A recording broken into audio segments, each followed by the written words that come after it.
Michael Whatley, thank you for joining us less than 1 week to Election Day. Yeah, glad to be on with you. North Carolina is an important state. This afternoon, Puerto Rican reggaeton star Nicky Jam revoked his endorsement of former President Trump after his rally at Madison Square Garden on Sunday when a comedian called Puerto Rico a floating island of garbage. The campaign must have known what Tony Hinchcliffe and the other speakers were going to say before they got on stage. Whose decision was it to bring Hinchcliffe on stage, and what conversations have you had with them since? Well, what I would say is this, that, the comedian who made a bad joke, certainly was not cleared in terms of what the content was going to be. And that does not represent President Trump's feelings towards Puerto Rico. He's made it very clear that that does not represent his values. And he places a very high value on everybody from Puerto Rico. And we were very happy last night to see the senator from Puerto Rico who joined him at a rally in Pennsylvania and endorsed him. So just to be clear, nobody knew the content of what Tony Hinchcliffe was going to say, because the Bulwark is reporting that Hinchcliffe's set had been reviewed by the Trump campaign. Look, I would have to defer to the Trump campaign on that, and I will just reiterate the fact that this was not the president. Those were not his words, and it's not his feelings towards Puerto Rico or the people of Puerto Rico, who he holds in very high regard. Okay. Regarding the North Carolina state race, a new WRAL News poll has Democrat Josh Stein leading Republican Mark Robinson by 15 points. Does the RNC still firmly back and support Robinson?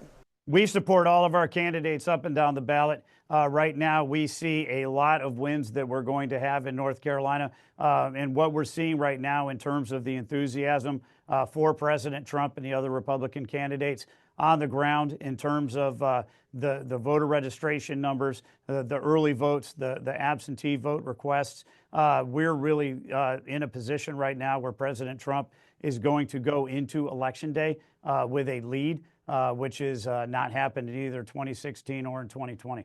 Should voters make anything of the fact that Mark Robinson was not at this rally today in Rocky Mount? And although Trump had mentioned other candidates like Lori Buckout, he did not make any reference to Robinson? Well, Mark is out campaigning all across the state, and he needs to continue to talk to the voters across North Carolina to make his case.